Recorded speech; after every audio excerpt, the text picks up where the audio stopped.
지난 시간에 구원의 확신에 대한 기본적인 내용들에 대해서 살펴보았습니다. 구원의 확신, 우리가 하나님의 자녀라고 하는 것을 아는 것, 또 우리가 이 땅을 떠나서 천국에 간다라고 하는 확신을 갖는 것, 이것에 대해서 성경은 계속해서 우리에게 알려주고 가르쳐주고 있습니다. 그리고 오늘 우리가 읽은 본문에도 성령께서는 우리를 아바 아버지라 부르짖게 만들고 또 우리가 하나님의 자녀인 것을 우리에게 증거해 주시는 일들을 하셔서 하나님의 자녀들이 하나님의 자녀인 것을 알도록 성령께서는 우리를 도우신다라고 하는 것을 가르쳐 주고 있습니다. 이 구원의 확신에 대한 교리라고 하는 것이 일단 저희들이 깨닫기로는 이제 구원의 확신이 어렵다. 이게 구원의 확신을 우리가 이 땅에서 갖는다는 것은 쉽지 않은 일이다라고 하는 것을 우리가 먼저 잘 이해할 필요가 있습니다. 웨스트민스터 신앙고백서에서도 보면은 구원의 확신을 이야기하면서 우리가 파란만장한 어떤 그런 일들을 우리가 이렇게 겪으면서 그러면서 이제 구원의 확신을 우리가 갖게 된다라고 하는 것, 또 구원의 확신에 대해서 좀 잘 표준적으로 말하고 있기 때문에 여러분들이 구원의 확신이 무엇인가를 알고 싶으면 웨스트민스터 신앙고백서에 나오는 그 문항만 우리가 이렇게 잘 봐도 구원의 확신에 대한 기본적인 내용을 잘 이해할 수가 있습니다. 이 구원의 확신에 대해서 우리가 좀 더 이제 살펴보려고 하는 그 목적은 우리가 구원의 확신을 갖게 되기 위해서 우리는 이것을 이제 살펴보는 것입니다. 성경 전체는 우리에게 믿음을 주고 또 구원의 확신을 갖도록 애쓰고 노력하는 것입니다. 청교도들은 또 경건한 많은 목회자들은 굉장히 어려운 두 가지 문제가 있었는데요. 한 가지는 이 구원받지 않은 사람들이 위선자들이 구원의 확신을 가지고 있는 그런 상태. 그래서 그러한 것들을 깨뜨리기 위해서 이제 수많은 책들을 씁니다. 거기에 보면은 이제 바르지 않은 그런 여러 가지 신앙인들이 잘못된 구원의 확신을 가지고 있습니다. 자신이 하나님의 자녀라고 하는. 그래서 청교도들은 그게 굉장히 깨뜨리기가 어렵다. 그 이유는 여러 가지 인간의 본성 때문이기도 하고 하나님의 진리를 잘못 가르쳤거나 배워서 이제 그런 문제가 생기는데 그런 문제가 굉장히 어려운 문제라고 생각하고 거기에 대한 책들을 굉장히 많이 쓰게 됩니다.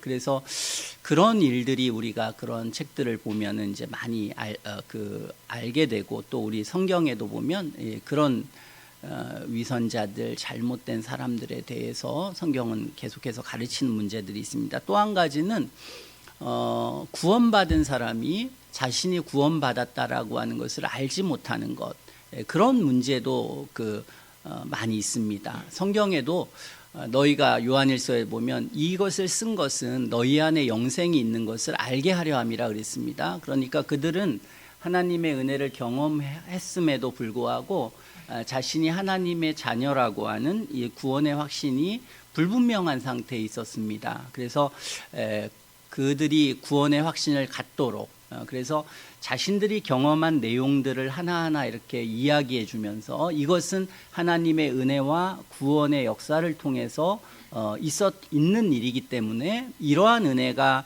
마음속에 있었다면 그 사람들은 하나님의 자녀다라고 하는 것을 또 확신을 주는 그런 문제도 이 두 가지가 굉장히 어려운 문제다. 그들은 그렇게 생각을 했습니다. 그래서 그러한 것들을 이제 가르쳤는데요. 당연히 그러한 문제들은 쉽지 않은 문제들입니다. 구원의 확신을 우리가 갖는다는 것 자체가 쉽지 않은 문제입니다. 우리는 20세기에 이 잘못된 어떤 믿음이나 잘못된 구원관을 가졌기 때문에 그래서 확신관도 잘못되어 있습니다. 그래서 우리가 무슨 뭐 내비게이터나 CCC나 그런 이제 사형리와 관련된 그런 것들을 하는 것을 보면은 이미 그 사람들이 생각하는 복음이라고 하는 자체가 잘못되어 있기 때문에 구원의 확신에 대한 것도 잘못된 이해를 가지고 있습니다. 그래서 그러한 어떤 알미니안적인 구원관을 갖게 되면은 그 확신관을 갖게 되면은 확신이 무엇인지 잘 모르는 그런 가운데 있습니다. 그냥 확신이라고 하는 것이 거의 무조건적이고 어떤 자신의 감정이나 생활이나 삶과 아무 관련 없이 그들은 이제 자신이 언제 그리스도를 영접했느냐 그것을 이제 기억하고 그리고 그것을 통해서 확신을 갖게 되는, 그래서 역사적으로 그런 이단들은 굉장히 많았습니다. 그래서 뭐 쉬운 믿음이라 오늘날에는 신앙주의다 뭐 여러 가지 그런 표현을 갖는데요. 이제 그러한 사람들은 이제 구원의 확신에 대해서 굉장히 쉽게 생각하고 그리고 그 어떤 잘못된 그런 확신관을 갖게 됩니다. 그러나 우리는 성경에 따라서 볼 때에 구원의 확신을 갖는 것은 쉽지 않은 문제라는 것을 먼저 인식할 필요가 있습니다. 그래서 어떤 사람이 구원의 확신에 대해서 고민하고 생각하는 것은 자연스러운 것입니다. 이것은 이제 뭐 굉장히 그게 이상한 문제가 아니라 우리가 조엘 비키 그 할아버지 얘기도 들었지만 자기가 할아버지가 될 때까지 구원의 확신에 대해서 굉장히 모호한 상태에서 있었다고 하지 않습니까? 그래서 그러한 문제들도 존재하긴 했다라고 하는 것을 우리는 생각해야 하는 것입니다. 그렇기 때문에 이제 카톨릭 같은 경우에 구원의 확신이라는 것이 존재하지 않는다. 구원의 확신이라고 하는 건 개신교가 만든 잘못된 교리다. 이렇게까지 말하는 사람도 있는 것입니다. 성경이 그렇게 구원의 확신에 대해서 분명히 말해주고 있지만 그들은 성령의 은혜와 역사를 통해서 신앙생활한 게 아니라 인간의 어떤 의지와 우리 율법주의라고 하죠. 인간의 이성과 인간의 의지를 통해서 이렇게 신앙의 길을 갔기 때문에 그렇기 때문에 이 구원의 확신이라고 하는 것이 오히려 사람들이 거룩한 길로 가는데 방해가 되는 요소고 그리고 더 죄를 짓게 만드는 교리라고 그들은 그렇게 생각을 했습니다. 또 반대로 아까 얘기했던 이 구원의 확신에 대해서 극단적으로 또 했던 사람들은 그냥 예수님을 영접하면 된다라고 할 때 그 영접이라는 단어 자체를 굉장히 주관적으로 생각했습니다. 영접한다는 것은 우리가 예수님을 구원의 주뿐만이 아니라 삶의 주인으로, 예수님을 하나님으로, 예수님을 우리의 십자가에서 우리의 죄를 용서하신 분으로, 그래서 예수님을 영접한다는 것은 이것은 아주 포괄적인 문제고 그리고 굉장히 큰, 우리가 그리스도를 하나님의 아들로 인정한다라고 할 때 얼마만큼의 지식이 필요할까? 참 이거 어려운 문제입니다. 그러나 우리가 예수님을 구주라고 마음속에 영접하는 하나님의 은혜의 역사가 있다는 것입니다. 우리가 예수님을 구주라고 진실로 영접하게 되는 그런 하나님의 구원의 역사를 매우 단순하고 쉽게 이들은 만들어서 그래서 성경에 나타난 복음에서 굉장히 부족한 형태로 그들은 어떤 예수님을 영접한다는 개념을 성경과는 다르게 그렇게 해석했습니다. 성경에는 주님을 마음으로 믿고 입으로 신하면 구원에 이른다라고 하는 것을 이제 아주 쉽게 그냥 어떤 몇 가지의 종목 그 내용을 요약해서 그게 우리가 이제 뭐 사형리 같은 것입니다. 이전에 그 훌륭한 하나님의 사람들도 사도신경 같은 최소한 우리가 구원을 얻기 위해서 구원받은 백성들이 그리스도를 구주라고 믿는다는 것이 어떤 걸 의미하는지에 대한 최소한의 어떤 내용들을 이렇게 그 경건한 사람도 썼는데 그것보다도 더 축약해서 그들은 복음의 내용을 왜곡을 했던 것입니다. 이처럼 우리가 구원의 어떤 구원을 우리 스스로가 확신한다라고 하는 어떤 복음에 대한 것을 온전히 깨닫는 것도 어려운 일이지만 그러나 우리의 구원을 확신한다라고 하는 것은 그것보다도 더 어려운 것입니다. 왜냐하면 구원을 받아야 구원의 확신이 있는 것이니까요. 구원의 확신이라는 것은 지난 시간에 우리가 살펴보았는데 앞으로 조금 더 자세하게 생각해 보려고 합니다. 주님은 생명으로 인도하는 문은 길이 협착해서 찾는 이가 적다고 그랬습니다. 그래서 생명으로 인도하는 문, 구원의 문은 우리가 들어가기도 어렵지만 찾는 이조차도 적다. 그렇게 주님이 가르쳐 주셨습니다. 그러므로 우리는 구원을 확신하는, 내가 구원받았다라고 하는 것을 확신하는 것이 쉽지 않은 일이라고 생각을 해야 합니다. 그리고 그것은 진지하게 살피고 고민해야 될 일이지 그냥 가만히 있는다고 해서 구원의 확신이 그냥 생겨나는 그런 일들이 아니라고 하는 것을 우리는 알아야 합니다. 요한 사도에 의해서 목회를 통해서 구원받은 하나님의 사람들도 너희 자신 안에 생명이 있는지 없는지를 스스로가 이렇게 살피고 알아야 된다고 말하고 있습니다. 그러므로 우리가 하나님의 은혜를 받은 사람이 그것이 하나님의 은혜고 하나님의 자녀라고 하는 그런 확신을 갖기 위해서는 여러 가지 우리가 이해가 필요하고 참되게 성경을 아는 그런 것들이 필요하다라고 하는 것을 우리는 깨달아야 합니다. 성경에는 구원을 확신한 사람들이 많이 있습니다. 그리고 구원을 우리가 확신할 수 있다. 그 확신이라고 하는 것은 어떤 모호한 어떤 추상적 개념이 아니라 아주 명확한 지식이다라고 가르쳐주고 있습니다. 그래서 성경의 많은 시편의 기자들은 하나님은 나의 분기시다, 나의 아버지시다, 여호와는 나의 빛이시고 구원이시니 내가 누구를 두려워하겠느냐, 여호와는 내 생명의 능력이시니 내가 누구를 무서워하겠느냐라고 이렇게 아주 단호하고 분명하게 주님 앞에 자신의 구원의 확신을 노래하고 이야기했습니다. 히브리서 10장 34절에 보면 너희가 갇힌 자를 동정하고 너희 산업을 빼앗긴 것도 기쁘게 당한 것은 더 낫고 영구한 산업이 있는 줄 알미라 그랬습니다. 이들은 산업을 다 빼앗기고 갇힌 자를 동정하는 굉장히 고난과 어려움의 삶을 살아갔는데 그 이유가 무엇이냐면 그것은 더 낫고 영구한 산업이 있는 줄로 자신이 이 땅을 떠나서 영원한 주님의 나라에 들어갈 것을 확신했기 때문에 이런 일들을 감당했던 것입니다.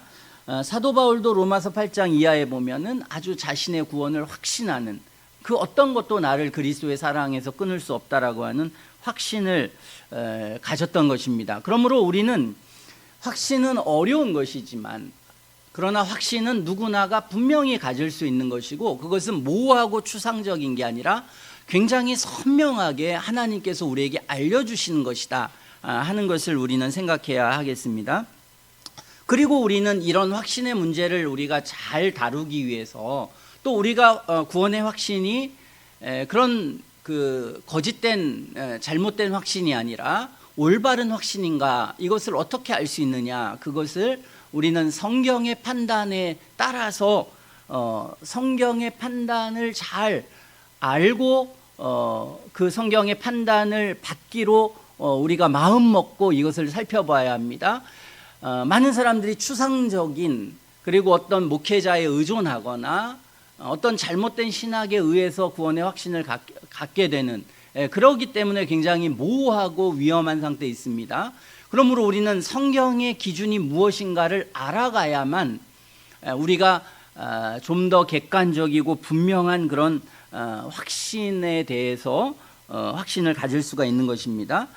우리가 구원을 확신하는 근거가 무엇인지 하나님은 구원을 확신하게 하기 위해서 어떤 수단을 주셨는지 그러한 것들을 우리가 성경에서 깨달아가면서 우리는 이 확신에 대한 문제를 잘 찾아가야 하겠습니다.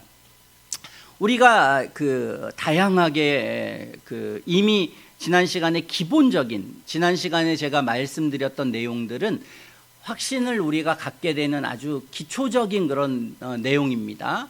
그런 기초적인 내용 안에서 조금 더 좀 자세하게 좀 구체적인 어떤 문제에 대해서 살펴보려고 합니다. 보통 지금 살펴보려고 하는 것은 우리가 구원을 받은 사람들이, 하나님의 은혜를 경험한 사람들이 자신의 구원을 확신하지 못하는 사람들에 대한 어떤 그런 도움에 관한 그런 내용이라고 할 수가 있겠습니다. 먼저 우리는 회심이 무엇인지, 또는 하나님의 은혜와 사랑이 우리 속에 어떻게 역사하는지에 대한 그런 어떤 성경의 진리에 대한 이해가 우리에게 먼저 있어야 합니다. 그러므로 이런 이해가 부족하다면 우리는 구원의 확신을 가질 수가 없습니다. 성경이 말하는 회심이 뭔지, 또 회심하게 되면 사람이 어떠한 변화를 겪게 되는지 라고 하는 이 회심 전체에 대한 그 이해가 있어야 합니다. 그런 하나님의 여러 가지 그 진리에 대한 부족은 우리로 하여금 확신을 갖지 못하게 하는 게 됩니다. 당연히 우리가 회심이라고 하는 것을 오해하거나 잘못된 이해를 갖게 되면은 우리는 구원의 확신을 가질 수가 없습니다. 가톨릭처럼 그는 하나님의 구원, 하나님의 은혜와 사랑이라고 하는 것 자체가 조건적이라고 생각했기 때문에 이들은 확신을 갖지 못했습니다.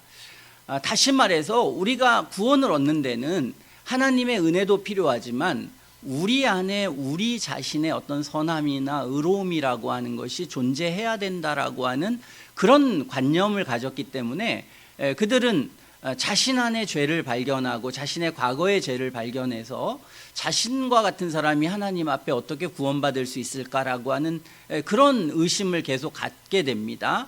그러므로 그들은 확신에 이르지 못했습니다. 그것은 하나님의 은혜와 사랑에 대한 이해의 부족입니다.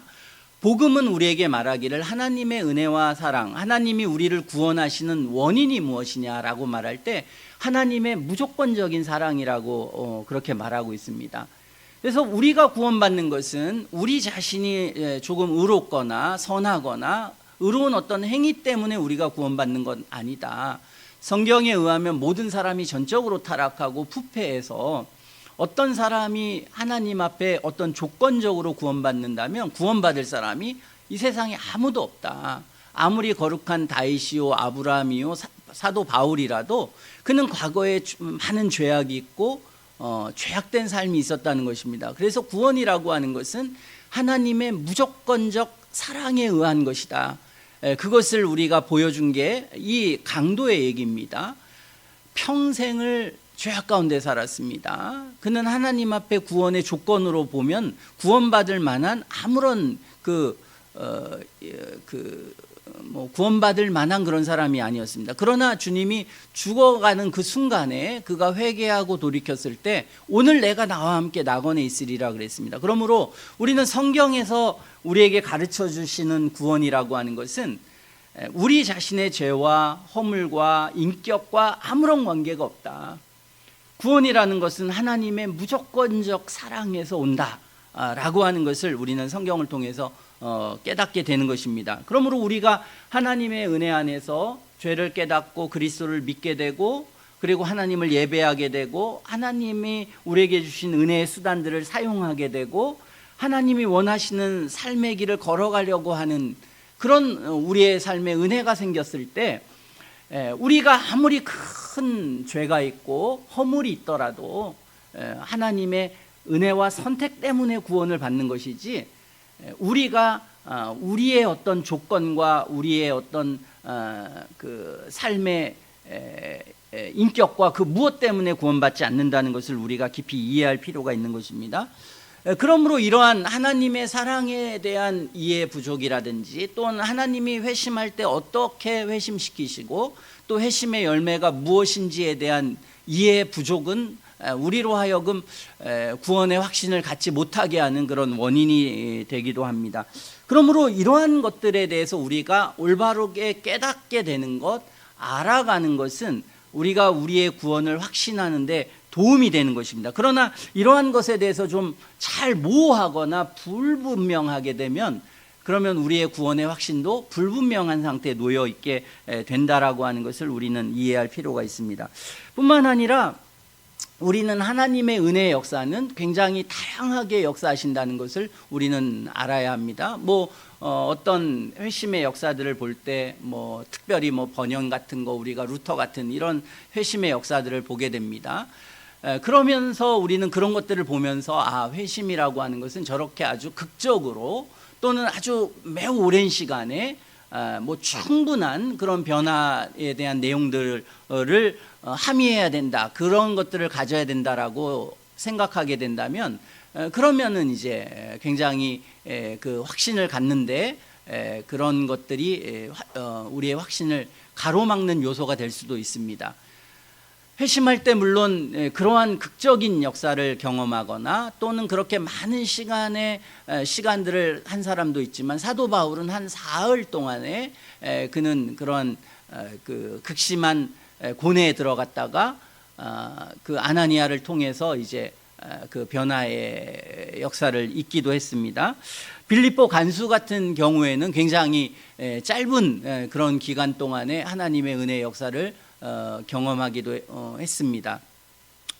그러므로 모든 사람이 동일한 형태와 모습으로 이 회심을 하는 것이 아닙니다.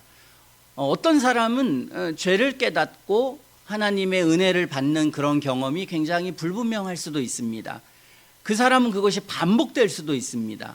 어떤 사람은 죄악 가운데 있다가 하나님의 위로를 받다가, 죄악 가운데 있다 하나님의 위로를 받다가라고 하는 굉장히 혼재된 상태에 그가 존재하다가 서서히 자신이 의식하지 못하는 상태로 이제 그리스도인들의 어떤 삶의 내용으로 변화되는, 하나님을 사랑하고 하나님의 은혜 가운데 살게 되는 그런 변화가 아주 그렇게 아주 분명하지 않는, 이런 위필드나 이런 사람들처럼 그렇게 선명하지는 않지만 그러한 일들이 그렇게 일어날 수도 있습니다. 때때로 청교도들은 말하기를 아주 유아 시절에, 아주 어린 시절에 경건한 그 가정 안에서 태어난 사람들이 아주 유아 시절에 회심해서 그들이 자신의 회심을 잘 인식하지 못할 수도 있다, 그렇게 말하고 있습니다. 물론 이런 것이 거짓된 확신을 줄 수도 있었기 때문에 그들은 언제나 그랬을 때, 만약에 유아기에 어떤 사람이 회심했다면 유아기의 그 삶이 어땠을 거라고 하는 그런 내용들을 여러 가지 말하긴 합니다. 그러므로 결론적으로는 우리가 우리의 구원의 확신을 우리가 구원을 확신할 때는 우리의 어떤 체험에 대한 것보다 훨씬 더 중요한 것은 그 사람의 믿음의 열매, 신앙의 고백, 이것이 훨씬 더 중요한 것으로 작용하는 것입니다. 그러므로 그 체험의 어떤 강도나 체험의 시간이나 어떤 체험의 정도를 통해서 그 우리의 어떤 구원을 점검한다는 것은 위험할 수 있고 잘못될 수 있다라고 하는 것을 우리는 알아야 합니다. 그럼에도 불구하고 이 청교도들은 이런 회심의 어떤 우리의 오늘 성경에도 보면 무서운 종의 영과 양자의 영에 대한, 그래서 우리가 이 번연 같은 책들을 보더라도 그가 죄를 깨달아서 그것을 얼마나 깊이 깨달아야 된다는 것, 또는 그 회개라고 하는, 구원 얻는 회개라는 책들을 많이 보게 되면 그 회개가 얼마나 깊은 회개여야 되고 깊은 슬픔이 있어야 되고 두려움이 있어야 되는지, 그런 내용들을 많이 말하게 됩니다.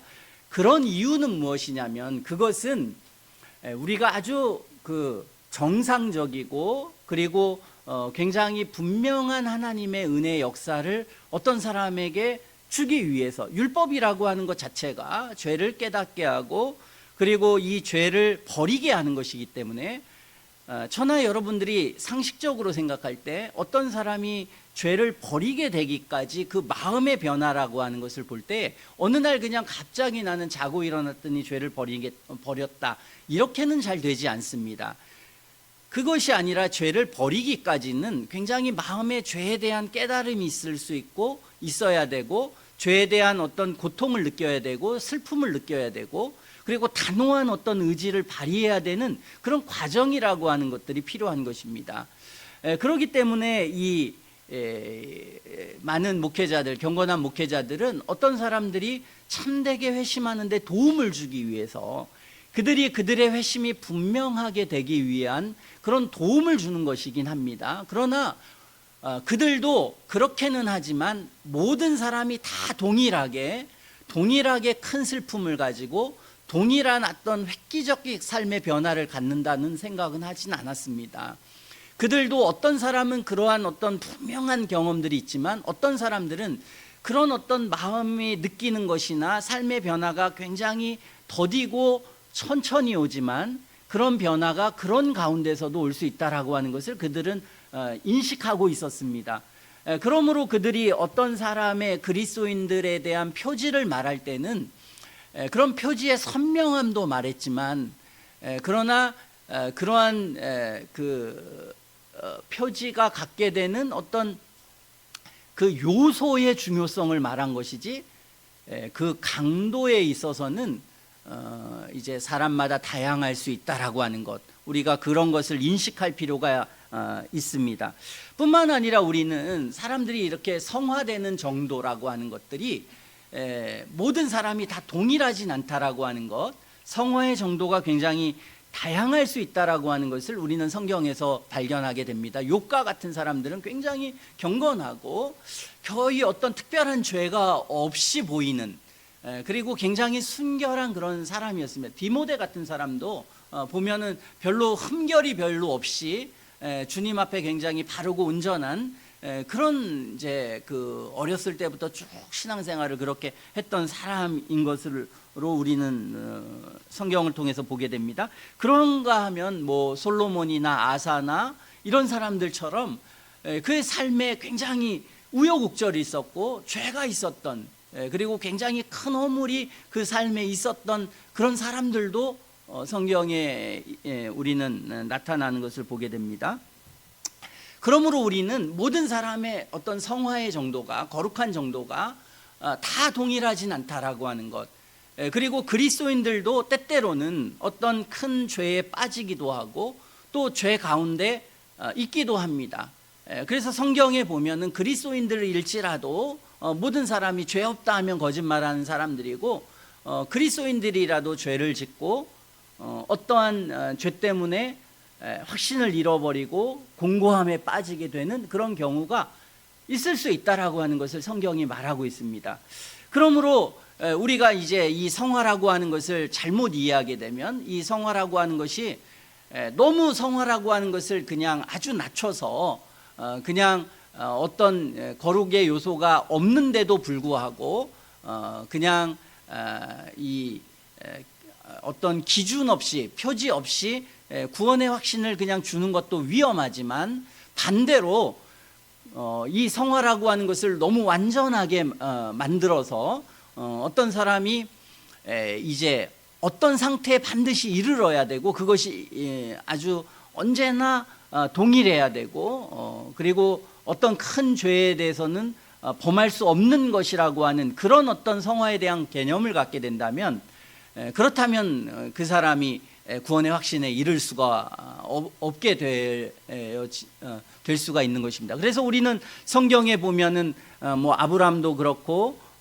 이제 모세도 그렇고 또 다윗도 그렇고 그들도 하나님의 거룩한 사람이었지만 때때로는 그런 인간의 옛 사람의 그 여러 가지 교만, 정욕, 그리고 여러 가지 잘못 때문에 범죄하고 그 범죄로 말미암아서 그들은 구원의 확신에 대해서 잃어버린 상태로 고통하고 괴로워하고 하나님 앞에 부르짖는 그런 일들을 우리는 보게 되는 것입니다.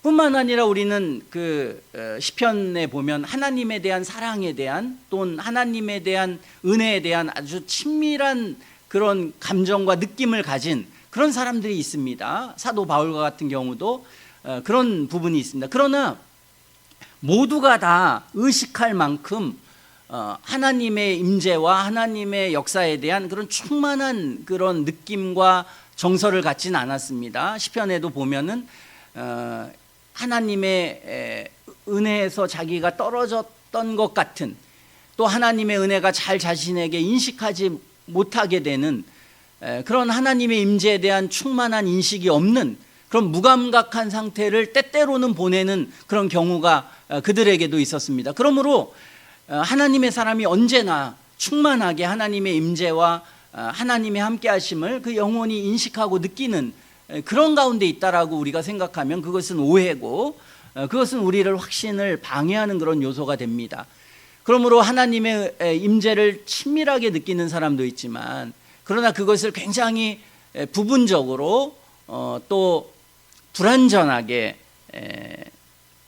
느끼면서 신음하면서 살아가는 그런, 겨우 하나님의 그 은혜의 역사를 자신 안에 반추하면서 그렇게 아주 미미한 확신을 가지고 살아가는 삶도 있다라고 하는 것을 우리는 생각하게 됩니다. 이러한 우리는 기본적인 회심이나 성화 또는 복음에 대한, 또는 복음의 역사에 대한 이해를 충분히 갖게 되어져야지, 그것을 좀 잘못 갖게 되거나 극단적으로 갖게 되면은 결국은 이 확신에 대한 문제에 있어서 확신을 갖지 못하게 방해하는 그런 요소가 될 수 있다라고 하는 것을 우리는 생각하게 됩니다. 그러므로 이러한 요소들은 다 필요하지만, 그러나 결론은 하나님의 은혜의 표지, 우리가 현재의 어떠한 은혜 안에 있는가, 어떠한 삶의 내용 안에 있는가를 우리는 바라보고, 또 과거에 하나님이 역사하신 우리의 삶의 내용들을 이렇게 살펴보면서 우리는 확신을 갖게 되는 것입니다. 또한 우리가 이렇게 확신을 갖게 되지 못하게 되는 어떤 방해 요소는 성도 안에도 여러 가지 죄가 있을 수 있는데, 그 특히 죄 중에서 어떤 사람이 성경에서 말하고 있는 어떤 특정한 죄, 그런 죄들을 계속해서 반복하고 있다. 그러면은 그 사람이 확신을 갖기가 굉장히 어렵습니다. 당연하겠죠.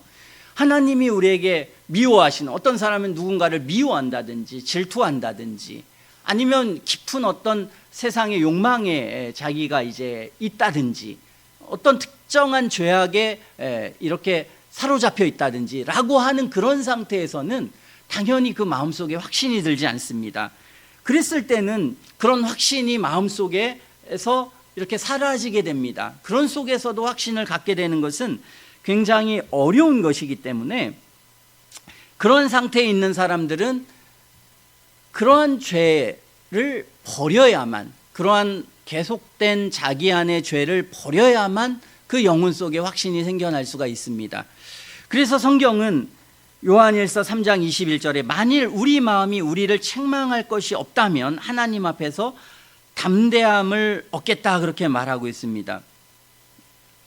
그리스도인들도 죄를 짓지만 확신을 가질 수는 있습니다. 그렇지 않겠습니까? 그리스도인들이라고 죄가 전혀 없다, 이렇게 성경이 말한다면 그러면 확신을 얻을 수는 없겠죠. 그러나 그리스도인들이라도 삶에 부족함이 있고 연약함이 있고 죄성이 있기 때문에 성령이 주시는 소욕과 육신의 소욕이 서로 싸우는 것이지, 우리가 싸우지 않고 언제나 승리하는 그런 삶을 사는 것이 아니기 때문에 그리스도인들도 그런 죄를 범하게 됩니다. 그러나 죄를 부지중에 짓고, 죄를 자신이 인식하지 못할 때, 또는 인식했지만 너무 연약해서 짓고 그것을 회개하고 돌이켜서 다시 원상태로 오고, 이런 삶 속에서는 그런 확신을 갖는 것이 그렇게 큰 어려움이 되지 않습니다. 그러나 그 사람이 어떤 깊은 죄악에 빠져서 그것이 반복되는 과정 속에 있을 때는 당연히 그 확신은 마음속에서 사라지게 됩니다. 그래서 확신을 갖기가 굉장히 어렵습니다. 그러므로 우리가 어떠한 죄악 속에서 굉장히 살아가는, 어떤 우리가 생각할 때 하나님이 기뻐하시는 하시지 않는 어떤 일을 내가 반복하고 있고 계속해서 그러한 마음의 상태에 있다라고 할 때에, 그럴 때 그 마음의 확신을 갖기 위해서는 그것을 버려야 합니다. 그러한 습관이나 그러한 내용이나, 또 하나님 앞에 순종하지 못하는, 어떤 사람이 계속해서 말씀을 읽지 않고 기도하지 않는 생활 속에 계속 있으면서 그 마음속에 확신이 있기가 가능하겠습니까? 당연히 그 마음속에는 확신이 사라져버리게 되는 것입니다. 그러므로 그때는 죄를 버리고 그런 죄된 삶을 버리고 하나님 앞에 정상적인 그러한 상태에 우리가 돌아와야만, 그래야만 정상적으로 우리가 확신이 오게 될 수가 있는 것입니다. 그러므로 이러한 죄악된 삶도 우리에게 그 확신을 방해하는 요소가 되고 확신을 갖게 못하는 그런 요소가 됩니다. 또한 확신을 갖게 되지 못하는 것은 우리가 이 나태한 삶을 살고 또 이러한 그 확신에 대한 그 무관심 속에 있을 때는 그가 확신을 가질 수가 없습니다. 어떤 사람이 확신을 가지려면 이 확신이라고 하는 것은 그냥 얻어지는 게 아닙니다. 우리가 구원의 확신 가운데 하나님의 사랑을 느끼고 그리고 우리가 하나님을 사랑하는 것을 우리 안에 발견하게 되기 위해서는 그것은 많은 노력이 필요합니다. 우리의 마음을 살피는 노력이 필요하고 하나님의 은혜를 강화시키는 노력이 필요합니다. 고린도후서 13장 5절에 보면 이 고린도 교인들은 굉장히 이게 구원받은 사람인지 아닌지 이게 참 모호한 상태에 있었습니다. 사도 바울이 보기에도 야 저런 죄악과 불의 가운데 있는 것들을 볼 때에 그들의 상태가 굉장히 위험한 상태에 놓여져 있는 것을 보았습니다. 다시 두 번째 편지를 쓸 때는 이제 그들이 많이 그것들을 개선하고 또 회개하기도 했지만 그럼에도 불구하고 사도 바울은 그들의 상태가 되게 미심쩍었습니다. 그래서 그들에게 고린도후서 13장 5절에 편지를 쓰기를 너희가 믿음에 있는가 너희 자신을 시험하고 확증해라 그랬습니다. 그래서 자신들이 정말 구원받은 사람인지 아닌지 자신을 시험하고 확증해야 된다 그랬습니다. 그러므로 우리가 구원받았는지 구원받지 않았는지를 우리가 알기 위해서는 우리 자신을 확증하거나 시험하는 게 필요합니다. 우리 자신 안에 그런 은혜가 있는지 우리가 가만히 있는다고 발견되는 게 아닙니다. 그것은 당연히 우리 안에 은혜가 풍성하게 드러나야만 우리가 구원받은 백성이라고 하는 것을 알게 되는 것입니다. 어떤 사람은 로마서 16장 그 8장 16절을 우리가 해석할 때요. 여기 보면 성령이 친히 우리 영으로 더불어 우리가 하나님의 자녀인 것을 증거하신다고 그랬지 않습니까? 그랬을 때 구원을 확신하는 것은 내가 신앙을 고백하는 것, 두 번째는 성화, 하나님의 은혜의 표지가 우리에게 있는 것을 우리가 그 은혜를 우리 자신이 점검하거나 확인하는 것을 통해서 우리의 확신을 갖게 됩니다.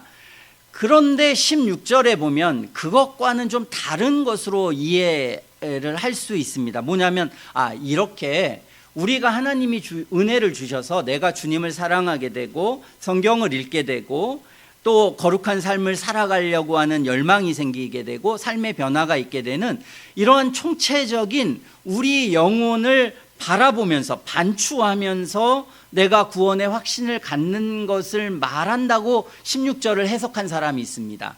그러므로 이 16절을 해석할 때 우리가 우리 영이 있고 성령께서 계시면 성령께서 우리 영혼 속에서 역사하신 은혜가 우리 영이 그것을 확인함으로 구원의 확신을 갖는다, 이렇게 해석한 학자들이 있습니다. 그래서 많은 이 웨스트민스터 신앙고백서를 쓸 때도 이런 두 사람들이 서로가 많은 논쟁을 했습니다. 이것이 어떤 이해를 갖는가. 그 당시에도 많은 그 경건한 하나님의 사람이 그렇게 이해한 사람도 있습니다. 그런 사람이 있는가 하면 어떤 사람은 이렇게 이해하지 않고 그게 아니라 그것은 로마서 8장 15절과는 좀 다른 거야. 15절은 내가 하나님의 은혜를 느끼고 그 은혜 때문에 하나님께 아버지라고 부르는 그 은혜를 반추해서 느끼는 그런 확신이고, 16절이라고 하는 건 그게 아니라 내가 그냥 직접적으로 내가 내 어떤 마음이나 내 삶의 열매나 이런 것들과 전혀 관계없이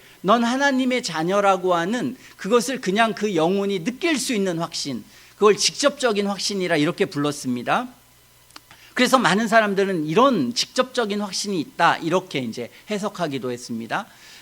그러면 이게 위험한 것이 무엇이냐라고 할 때 청교도들은 위험성을 봤습니다. 그 당시에도 이런 신비주의자들이 많았습니다. 그런 신비주의자들은 복음에서 굉장히 이탈되어 있는데, 그런데 어떤 하나님을 이렇게 직접적으로 경험하는 그런 경험들을 말하고, 그런 경험들을 가진 사람들이 나중에 보니까 굉장히 교회에 해가 되고 어려움이 되고 오히려 교회를 넘어뜨리게 되는 그런 식으로 열매 없는 삶을 사는 사람들을 많이 보았습니다. 그래서 그들 광신자라고 그들은 부르고 그런 신비주의적인, 성경은 어떤 신비적인 것은 있지만 그런 신비주의적인 사람들을 이렇게 굉장히 이제 위험하게 생각했습니다. 그래서 청교도들은 생각할 때 저런 사람들 때문에 이걸 직접적인 확신이라고 생각한다면 그런 위험성이 있다.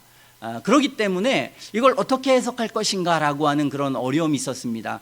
그러므로 이것을 주장한 사람도 있고, 아니면 그것은 아니고 성령의 역사는 우리의 성령이 역사하신 내용들이 우리 안에 드러나는 것을 우리 영혼이 반추하면서 그것을 점검하면서 아는 것, 이렇게 둘로 해석을 했습니다.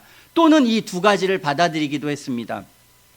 자, 우리는 성경을 해석하는 것이기 때문에 성경에 이 두 가지를 우리는 함께 받아들인다고 저는 이제 그렇게 생각합니다. 하나님이 주신 이러한 우리 안에 성화라고 하는, 다시 말해서 하나님이 주셔서 우리가 신앙을 고백하게 되고 주님을 사랑하게 되고 주님 안에서 살아가게 되는 일들은, 그것은 당연히 그런 하나님의 은혜가 우리에게 충만하게 되면 그것은 그 자체가 사랑의 영이기 때문에 우리 마음속에 하나님의 사랑을 느끼고 하나님의 직접적 구원의 은총을 느끼게 됩니다. 그런데 그게 아니라 어떤 사람이 죄악된 삶을 살고 전혀 하나님과 무관한 삶을 살면서 이런 직접적인 확신을 받는 것이 가능할 수 있느냐라고 할 때는 그거는 받아들일 수는 없습니다. 그것은 그럴 수는 없다.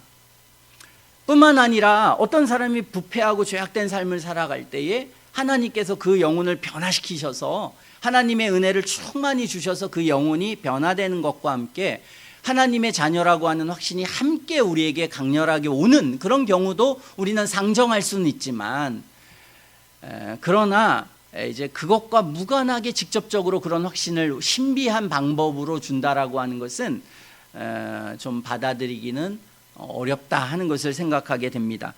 어쨌든 간에 이 확신이라고 하는 것은 그냥 우리에게 주어지는 게 아닙니다. 너희가 구원에 있는지 아닌지를, 우리 안에 은혜가 있는지 아닌지를 우리가 점검하고 깨닫고 아는 그런 과정이 필요한 것입니다. 전혀 자신에게 은혜가 없는데, 은혜의 표지가 없는데 자신 안에 확신을 발견하려고 확신이 뭔지 아무리 연구한다고 그 의미가 있겠습니까? 아무런 의미가 없는 것입니다. 당연히 확신이라고 하는 것은 내가 하나님의 은혜 안에서 살아가는 삶, 또는 하나님의 은혜가 무엇인지 인식하는 인식, 하나님의 그것을 통해서 사랑을 느끼는 것입니다. 하나님이 우리를 사랑하신 것은 무엇으로 드러나겠습니까? 그것은 우리가 하나님을 사랑하는 것으로 드러나게 되는 것입니다. 우리가 하나님의 은혜를 받은 것은 무엇으로 나타나겠습니까? 그 은혜를 통해서 우리에게 나타난 삶의 내용을 통해서 하나님의 은혜가 있다라고 하는 것을 알게 되는 것입니다. 그리고 그 하나님의 은혜를 우리가 확인하는 작업, 그리고 그것을 인식하는 작업이 필요한 것입니다. 그것이 있지 않으면 우리는 그냥 무관심한 상태에, 나태한 상태에서 신앙생활하면서 확신을 갖는 것은 불가능한 것입니다. 베드로서 1장에 보면은 베드로는 우리가 믿음 안에서 이렇게 지식의 절제를 절제의 형제 우애를 형제 우애의 뭐 이렇게 하면서 성화의 목록을 쭉 얘기합니다. 그러면서 이 내용을 말하면서 결론적으로 너희가 힘써서 너희 부르심과 택하심을 굳게 하라 그랬습니다. 그러므로 우리가 하나님의 선택받은 것, 하나님이 나를 부르신 것을 우리가 굳게 하는 게 있고 또는 모호한 상태에 있는 게 있다는 것입니다. 어떤 사람이 구원받은 사람이라도 모호한 상태, 자신의 구원의 확신이 그것이 불분명한 상태에 있을 수가 있다는 것입니다. 왜? 그 사람이 하나님이 주신 은혜 안에서의 이 부르심과 택하심을 굳게 하기 위해서 애쓰고 힘쓰지 않으면, 그렇다면은 그의 은혜를 확신하는 것도 모호한 상태가 있는 것입니다. 그렇지 않습니까? 우리 안에 은혜가 모호한 상태로 우리가 있게 된다면, 성경을 읽기는 읽는데 우리가 성경을 읽으면서 아무런 그런 마음에 감화가 없고, 그리고 우리가 기도를 하는데 기도가 냉랭하고 하나님의 임재와 하나님의 도우심에 대한 인식이 부족하게 되고, 그런 냉랭한 신앙생활 속에 있게 될 때 우리가 우리 속에서 그 은혜를 확인할 수가 없지 않겠습니까? 은혜를 확인하려면 우리가 하나님 앞에 간절히 기도하고 그 기도를 통해서 우리의 영혼이, 우리의 마음이 따뜻해지고 우리의 삶의 변화가 있고, 그리고 삶의 형태의 새로움이 우리 속에서 나타나고, 그리고 우리가 믿음 안에서 선한 싸움을 싸우고, 그리고 이 악한 죄의 세력과 우리가 싸워가는 그런 은혜의 역사들이 우리 속에서 인식되어지고 느껴질 때에, 그럴 때 우리는 확신을 갖는 것이지, 그냥 무감각한 상태에 있을 때 우리가 확신을 가질 수가 없는 것입니다.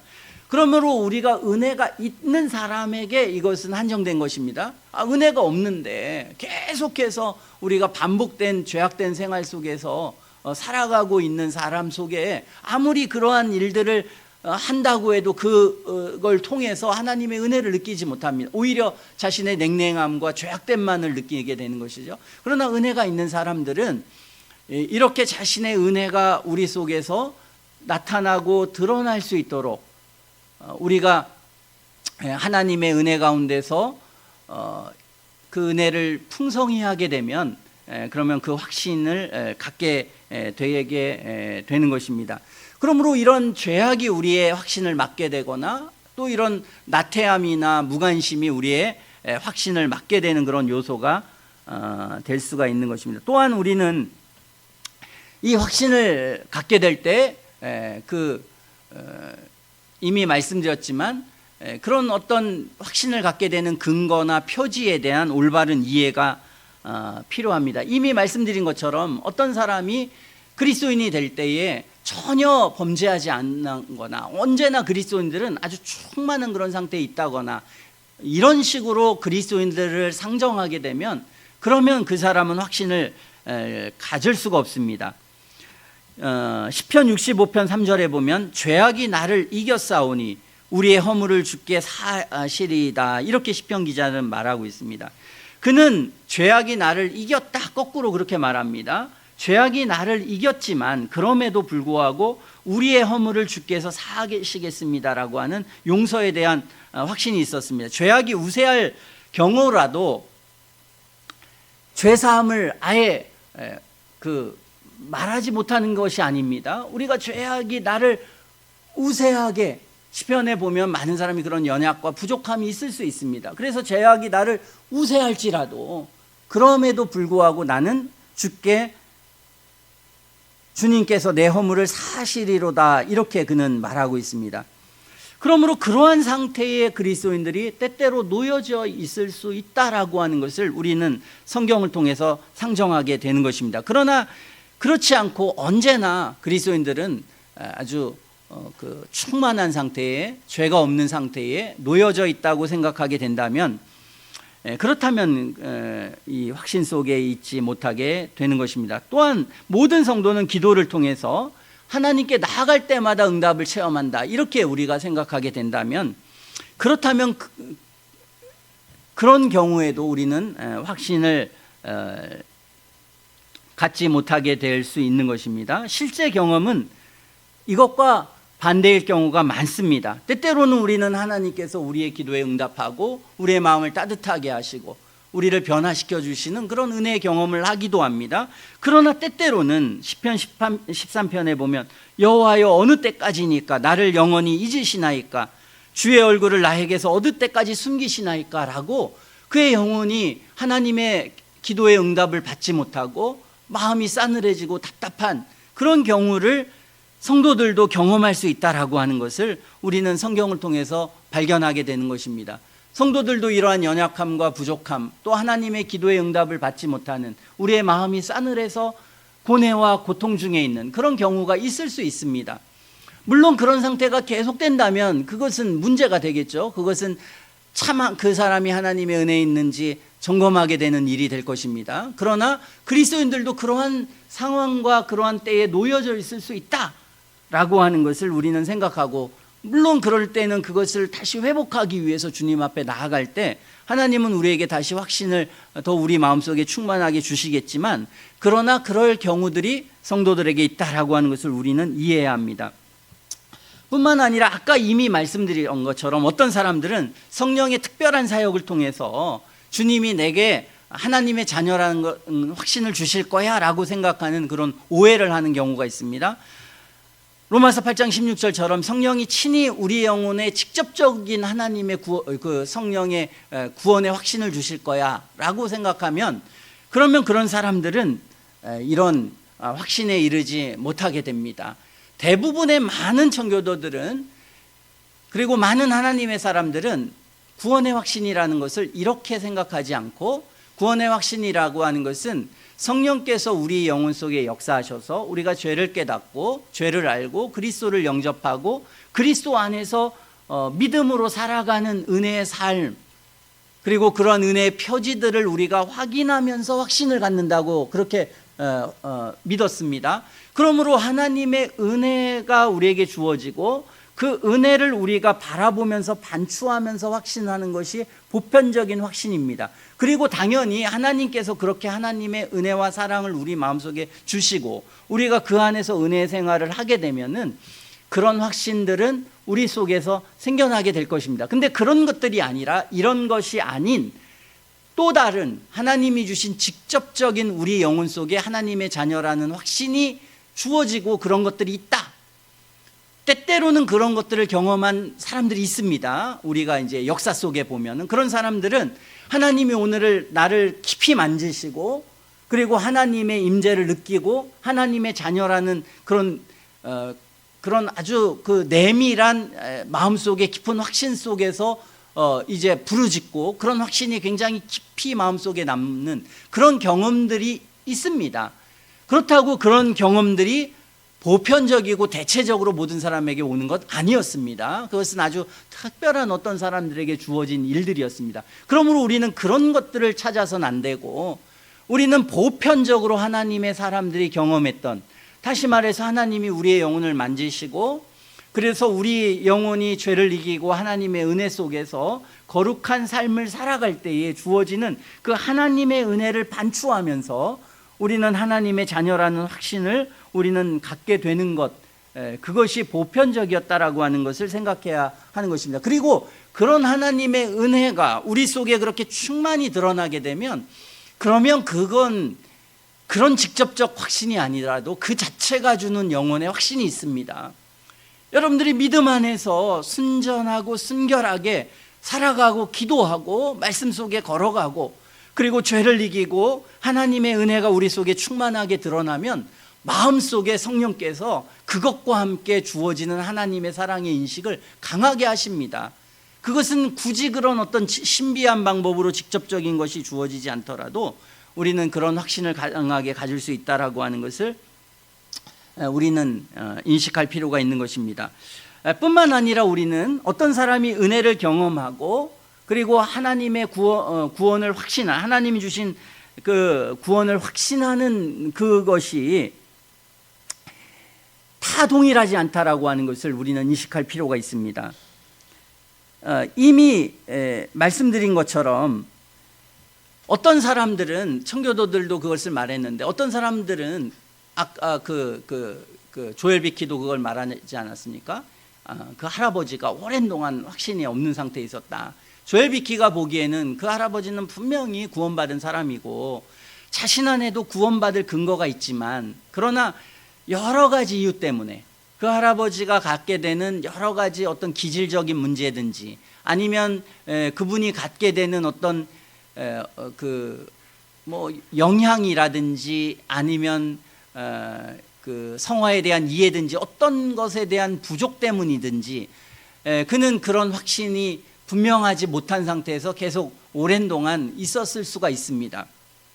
자, 그처럼 성경은 어떤 사람이 구원 안에 있지만 자신이 구원의 확신을 갖지 못할 수 있다라고 하는 것을 성경은 말합니다. 이게 웨스트민스터 신앙고백서도 말하고, 요한일서 5장 13절 오늘 이미 말씀드렸지만, 믿는 너희에게 이것을 쓰는 것은 그랬습니다. 이미 그들은 믿는 사람들이었습니다.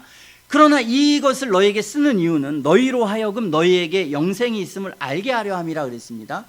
이것을 쓰는 이유가 그들이 그들 안에 영생이 있는지 없는지를 확인해 주기 위해서, 너희들 스스로가 구원받은 백성들을 알게 하기 위해서 그것을 썼다는 것입니다. 그러므로 그들은 자신이 안에 있는 그런 구원의 은혜가 있었지만 자신이 구원의 확신을 갖지 못한 상태에 어떤 사람이 있기도 할 수 있다는 것입니다. 물론 요한일서는 이 구원이 영생이 있다라고 하는 것은 그런 의미도 있지만 또 하나는 뭐냐면 어떤 두 단체로 이게 찢어졌습니다. 어떤 사람이 요한의 사도의 그 복음을 받고 이 신앙생활 하다가 어떤 잘못된 교리를 가졌던 영지주의자들 교회를 쪼갰습니다. 그래서 이게 진리다, 서로가 진리라고 그냥 우기는 것입니다. 그때 사도 바울은 누가 영생이 있냐라고 하는 것을 알려주기 위해서 이런 표지가 하나님의 구원의 은혜의 표지다. 그래서 이제 그걸 알려주는 그런 내용이 있습니다. 그러나 동일하게 그러한 내용의 표지를 통해서 그런 표지가 있지만 오늘 이 본문은 그러나 그리스도인들이 그런 확신이 굉장히 미약하거나 그런 확신을 갖지 못할 수 있다라고 하는 것을 우리는 생각해야 합니다. 그리고 모두가 다 동일한 확신을 갖는 것은 아니라고 하는 것을 우리는 생각해야 합니다. 마가복음 9장 24절에 보면 장님이죠. 내가 믿나이다, 믿음 없는 것을 도와달라고 주님 앞에 그렇게 말하는 것을 보게 됩니다. 믿는 사람이지만 그러나 자신의 믿음이 현저히 부족해서 자신의 믿음을 잘 확인하지 못하고 깨닫지 못하는 그런 경우가 있을 수 있는 그런 확신이 있는가 하면 내가 사망이나 그 어떤 피조물이라도 나를 그리스도의 사랑에서 끊을 수 없다라고 하는 사도 바울처럼 그 확신이 아주 강렬한 그런 사람이 있다라고 하는 것을 우리는 생각해야 합니다. 뿐만 아니라 그리스도 안에 있는 사람들이 모두가 다 언제나 강한 확신에 머무르게 된다고 생각하는 것은 잘못입니다. 시편에도 보면 어떤 사람들이 굉장히 강력한 확신 속에 있기도 했습니다. 그러나 어떤 때는 이미 말씀드린 것처럼 시편 77편에 보면 내가 주의 목전에서 끊어졌다 이렇게 말하면서 그의 하나님의 약속하심이 영구히 폐하여졌는가 이렇게 이제 말하기도 합니다. 그러므로 어떤 사람이 확신의 가운데 있지만 그런 확신이 현저히 약해질 수도 있고 이 확신이 굉장히 마음속에서 이렇게 사라지는 경우도 그 가운데 있을 수 있습니다. 그러므로 그리스도인이라고 해서 그 확신이 언제나 동일하지도 않고 그는 때에 따라서 그 확신이 강해지기도 하고 약해지기도 하는 그런 과정 속에 있다라고 하는 것을 우리는 생각해야 하는 것입니다. 뿐만 아니라 어떤 사람이 구원의 확신이 있고 구원이 있다고 해서 그 사람이 신앙의 모든 지식에 대해서 충분히 많은 것을 안다고 생각하는 것도 잘못입니다. 신앙인들이라도 성경에 보면은 물론 신앙생활을 오래 하면 할수록 신앙에서 점점 분명해지고 견고해질 수 있습니다. 그러나 어떤 사람이 회심하고 나서 모든 신앙의 문제에 대해서 아주 선명하고 분명하다. 그렇지 않습니다. 어떤 사람이 신앙인이 될 때 예정의 문제 같은 것들도 때때로는 분명하지 않은 상태에서 그것에 대해서 좀 희미하고 불분명한 상태에 놓여져 있을 수 있습니다. 신앙생활을 하면 할수록 물론 자신에게 주어진 은혜라고 하는 것은 그것은 올바르기 때문에 결국은 올바른 방향으로 그걸 이해해 가도록 하지만 지성적인 것은 자신의 은혜를 분석하고 알아가고 깨달아가는데 시간이 걸리는 것이기 때문에 그것이 이제 어떤 신앙인이라고 해서 모든 신앙의 문제에 대해서 선명하고 올바른 지식과 인식을 갖지는 않습니다. 시편 기자들도 신앙인들이 어려움을 겪고 자신은 매우 큰 어려움을 겪고 그리고 불신자들은 오히려 굉장히 잘 사는 것, 건강한 것 이런 걸 보고 자신도 신음했습니다. 이게 정말 그러니까 어떤 신앙에 대한 어떤 그 오해, 그러니까 신앙의 본질에 대한 오해가 있었습니다. 결국은 이가 생각한 것은 예를 들어서 우리가 히브리서 11장의 믿음의 위인들을 보면 그들은 이 땅에 살아가는 삶의 가치와 중요성이 현저히 적고 그들의 마음은 저 미래에 다 가 있었습니다. 그렇기 때문에 그의 신앙의 초점은 이 세상에서 내가 잘 살고 어떻게 되고 이것이 큰 문제가 아니었습니다.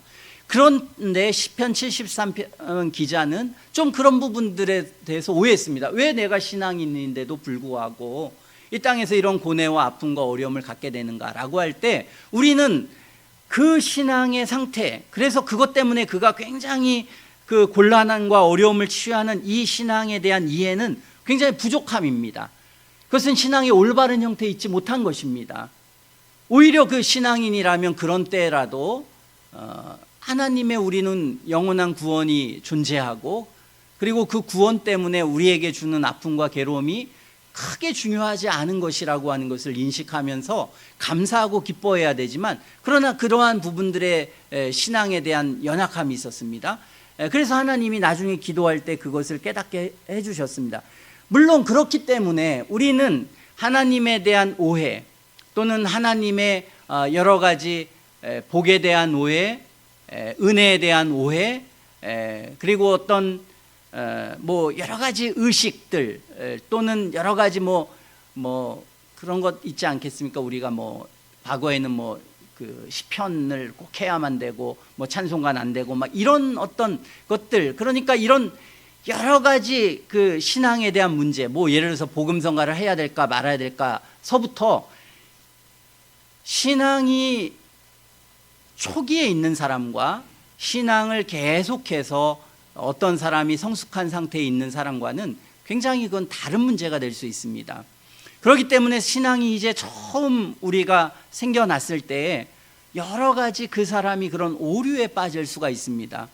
오류에 빠질 수가 있다라고 하는 것을 우리는 인정하는 것입니다. 그러나 그 오류가 계속해서 지속된다면 그것은 그가 은혜 안에 있지 않다는 증거가 되는 것입니다. 오히려 하나님의 은혜가 있다면 그 은혜는 그를 점차적으로 더 밝은 곳으로 진리로 인도하게 되는 것입니다. 우리가 구원의 확신의 문제도 그렇습니다. 어떤 사람이 정상적인 은혜가 있다면 자신의 구원을 점검하게 되는 거죠. 그런데 우리가 잘못된 신앙 안에 있습니다. 그렇기 때문에 사형리나 이런 것을 통해서 어떤 사람이 구원의 확신을 갖게 되니까 이렇게 구원의 확신을 점검하도록 하거나 자신을 돌아보게 되면은 자기가 배운 것 때문에 어떻게 됩니까? 마음속에 거부감을 일으킵니다. 왜 자신이 구원을 점검해야 돼? 이건 잘못된 거지. 이게 이단이야. 이렇게 사람이 생각할 수 있지만 그러나 하나님의 은혜를 가진 사람들은 그러한 구원의 확신을 갖고 은혜 생활을 하고 성경을 읽다 보면 자신 안에 구원의 확신이 그렇게 존재하지 않는 걸 느끼게 됩니다.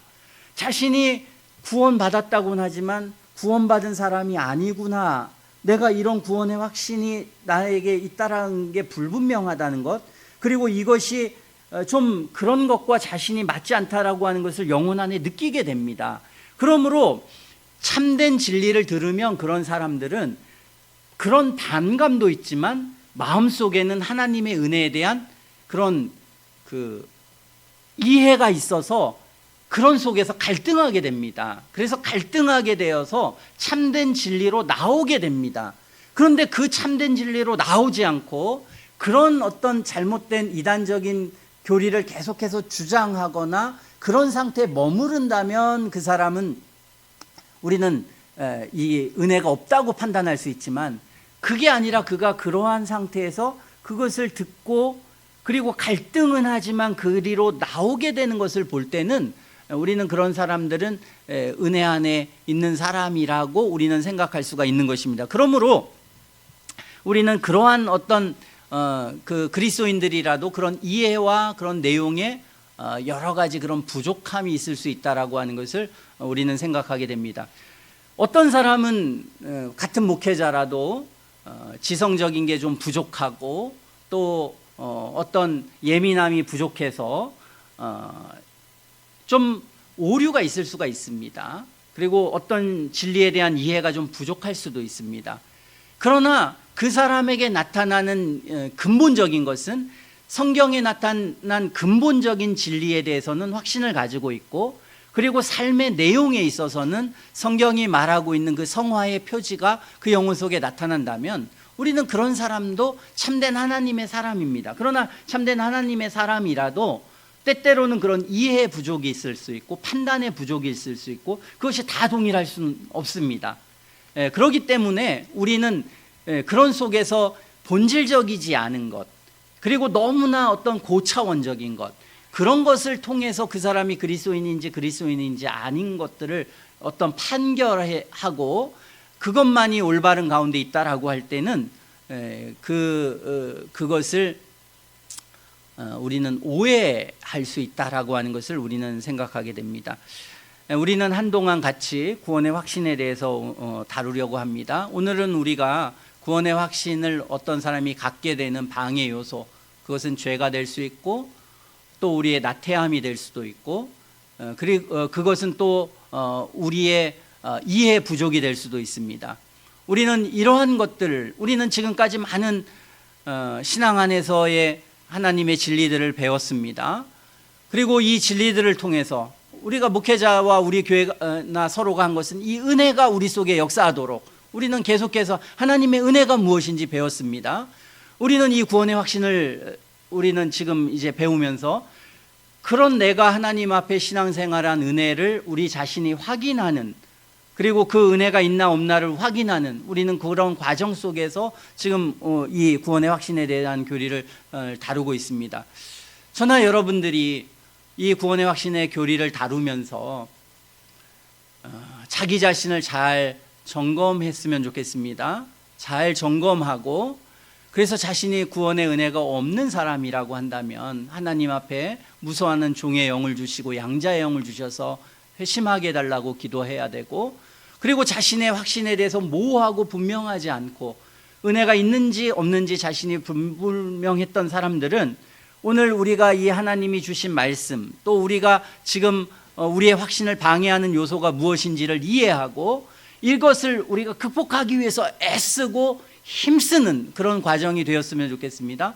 그래서 이 구원의 확신의 교리가 끝날 때쯤이면 그러면 자신 안에 있는 은혜가 확실한지 아닌지를 자신이 선명하게 인식하고 볼 수 있는 그런 시간들이 되었으면 좋겠습니다. 그런 시간들로 이 시간들을 잘 서로가 보냈으면 좋겠습니다. 기도하겠습니다.